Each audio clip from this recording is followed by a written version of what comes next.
ரஜினியை வந்து எப்படி நீ வந்து ஒரு எஸ்சி டைலாக் வந்து வச்சு பேசலாம், எப்படி ரஜினிக்குள்ளே வந்து ஜாதியை கொண்டு வரலாம்? எனக்கு உண்மையிலேயே வந்து அதை எப்படி கையாளுறதுனே எனக்கு தெரியல. அந்த பதட்டம் வந்து எனக்கு வந்து பயங்கரம் பட்டுக்குச்சு. எனக்கு என்ன பிரச்சனைனா, கபாலி படம் வெற்றி படம் தோல்வி படம் என்பதல்ல என்னுடைய பிரச்சனை. இதற்கு பிறகு இந்த மாதிரியான படங்கள் எடுக்கவே முடியாதா?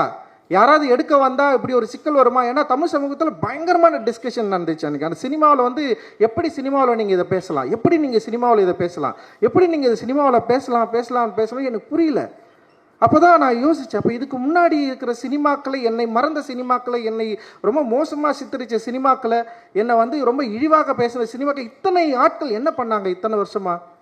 இவர்களெல்லாம் ஏன் இவர்களுக்கு குரல் கொடுக்கல? இவங்க ஏன் இவங்களை பற்றி கேட்கவே இல்லை? இவங்க ஏன் அதை பற்றி பேசவே இல்லை?